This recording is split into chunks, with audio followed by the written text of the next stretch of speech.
Good. And also have Eric Gropes here. Eric, how are you? Doing all right.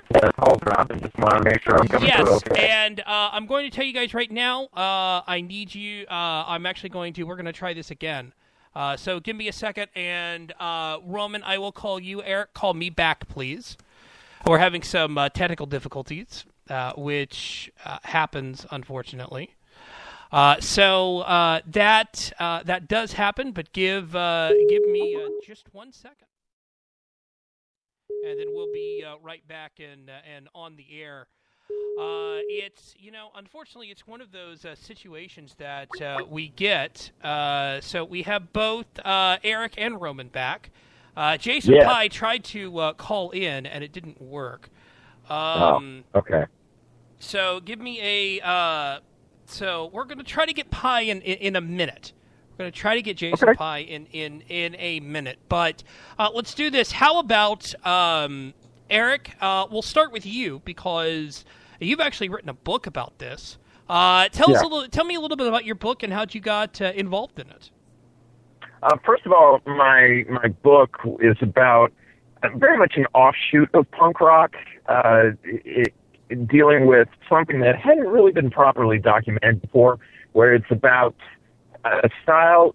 You have punk, then you have American hardcore, you have post-punk, and then you have post-hardcore. And really, that book is very much about where did post-hardcore come from, what are the things that people didn't like about hardcore that they turned into with post-hardcore.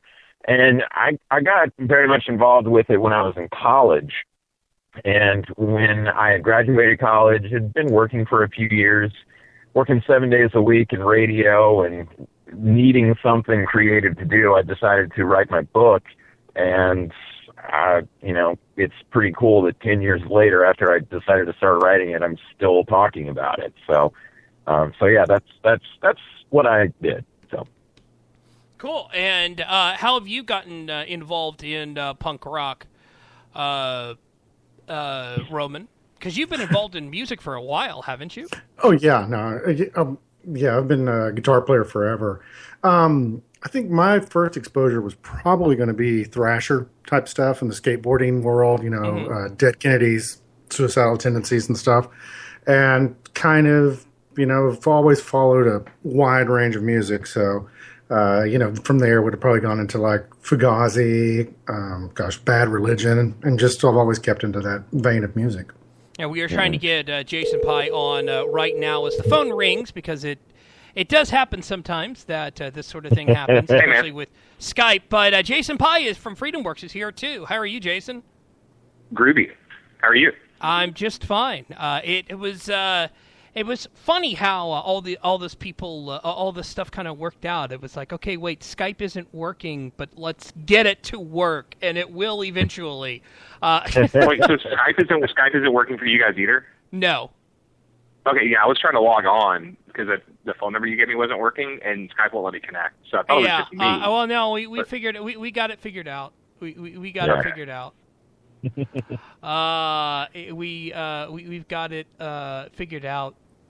All right. So, Jason, how did you get involved in punk rock, and how did you get involved in, really kind of enjoying that genre of music?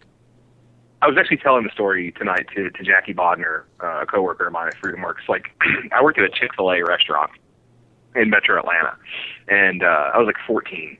And I was talking about the music I listened to, which is like crappy, like Christian rock. And like, obviously it's Chick-fil-A, so most of the people you work with are Christians. And they're like, you really should check out this punk band called MXPX. Like, you really should check it out. So I bought, this is like, so I was 14, this is like 1995, I think. It was 96, I can't remember. So I bought Pokin' At Ya by MXPX, their first record. It was on Tooth and Nail Records, and fell in love with them.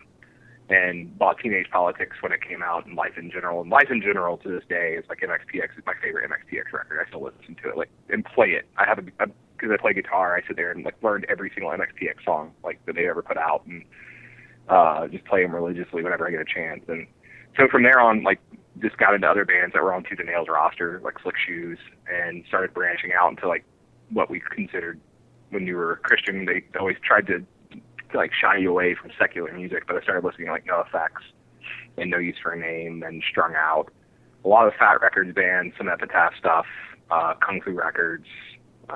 Became a huge Atari fan at one point in time, and we just started playing punk rock. Like, that these guys just approached me one day. I was like senior in high school. It's like 1999. They're like, "Hey, so you kind of play drums, right?" Like, yeah. And so I started playing drums in a punk rock band. I had no idea what I was doing, and did that for about 5.5, 6 years. But over the course of that time, I mean, I saw countless shows, got to see a lot of really awesome bands, like got to play with some really awesome bands, like, and just have a passion for punk rock, and post-hardcore and hardcore, like all that stuff. Like, yeah, I mean, I still wear a lot of punk. I'm actually wearing a Me First and the Gimme Gimmes t-shirt right now. And one of the coolest things, actually, recently, I was in DC, and because I go to DC a lot for work, and in one night I had 3 people buy me drinks because I was wearing a No Effects hoodie, and a lot of compliments that night on my hoodie, and people buying me drinks because it is like, okay, I'm just going to start wearing this like all the time, and but no, like my favorite bands, the Misfits, MXPX, No Effects, No Use for a Name. I actually forced Jackie to listen to some No Use for a Name tonight, and like those are among my favorites. But I really didn't get into a lot of the older school punk rock, like the Casualties and Crass and all that stuff. More the new school, like the '90s era to early 2000s punk rock. That's what I was really into. Yeah, and Taylor, I just want to chime in about how I came to post-hardcore. Really, it came from liking pop punk beforehand. I remember getting a tape of Minor Threat's entire discography on a single tape. I thought that was pretty awesome. And it was around the time that, I mean, it was impossible to avoid Green Day and Nirvana, and it had a major impact on me. I mean, it hit me when I was in 7th, 8th, and 9th grades, and that also led me to want to check out a lot of the seminal bands like The Clash, a little bit the Sex Pistols, but definitely the Misfits. And so that was very much what I predominantly listened to throughout high school and in college. And I mean, I've never been a guy that only listens to one style of music, but with pop punk, that the immediacy of the melodies mixed with the aggression and speed had a very much powerful impact on me, because I'm raised on AM gold. I mean, I like melodies. I like the Beatles. I like Carole King. And to hear those kinds of melodies be sped up, and, a lot of things are frustrating you as a teenager and a college student, it's a perfect mix. Yeah. Roman, you want to weigh in? Oh, I'm just listening. No, I haven't got the book yet. I ordered it, but it just hasn't arrived yet. But I was really kind of blown away by the DC scene, because I'm being here in Texas. We had the Dicks out in Austin, and they would have went in there, and then oh gosh, I'm forgetting the band's name out of Houston. I saw them. Goodness, the Rotten Imbeciles. DRI. Yeah. So, and that's that scene that I was in. And then, of course, I mean, I love The Clash, especially, Strummer, and followed Strummer, later in his career. But it's interesting, though, that, punk went from just this straight, from a guitar player's standpoint, just this very simplistic, 3 chords. But as, postmodern came about, whether you're in Europe or whether you're here, you had a lot more, the musicianship became a lot better as well. So, and then all just the mixing, because I know funk kind of gets put in there, jazz kind of gets put in there, and it's been really interesting, the past week going back and listening to some of the bands that I hadn't listened to in a long time.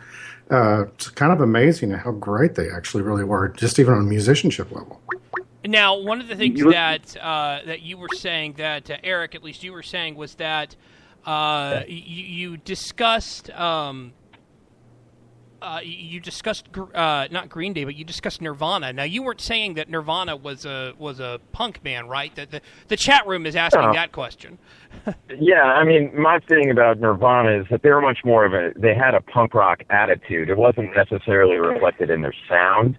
And I think that this is a very important thing to disseminate, is that when the word punk was being used in the roughly in the modern sense in the mid 70s, previously punk was a not so kind word to refer to people that got some kind of quote unquote special treatment in prison, and punk really, how it became so very common to use in New York around 75, 76, 77 was that there was a magazine called Punk Magazine, and it was done by a couple of writers. They printed it up themselves. It was very much a do-it-yourself kind of attitude, and punk was just a really easy name. And at first, around the scene with the bands that would play at the venues, CBGBs, punk was very, very widespread. You had the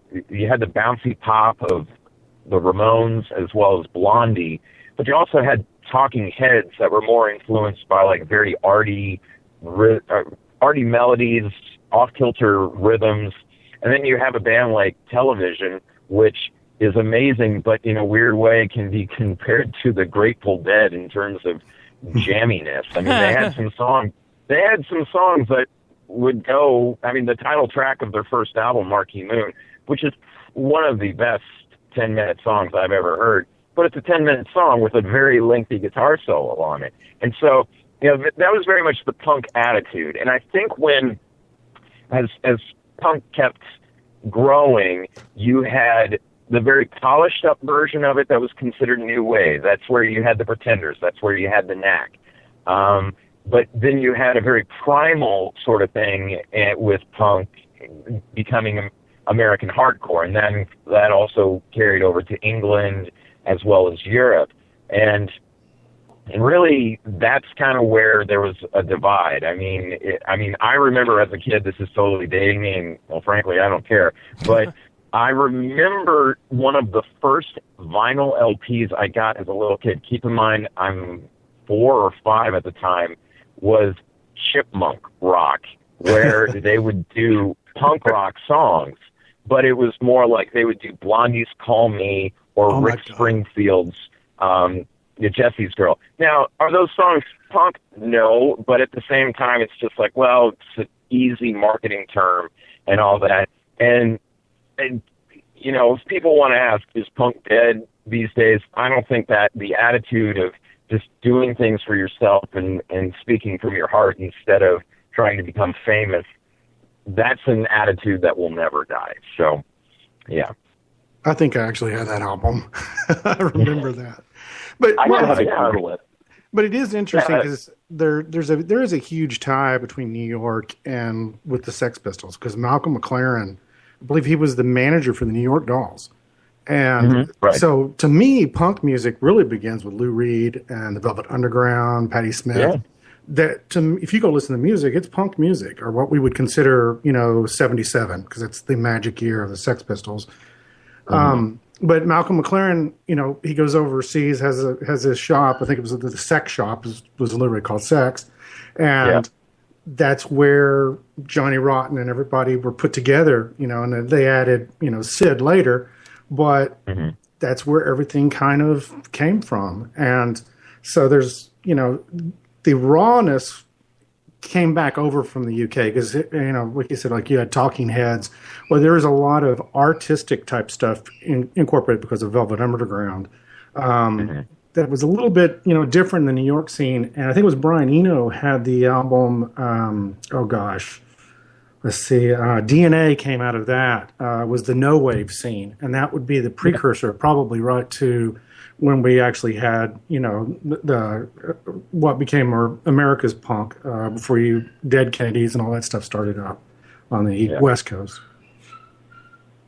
Yeah. Yeah. And, it's very much like a loose kind of idea. And then a few years later, it became the very strict sort of thing. it had its parameters, and those that were willing to play along in those parameters, they did okay. Those that didn't, well, they went off in their own direction. And, there are two prime examples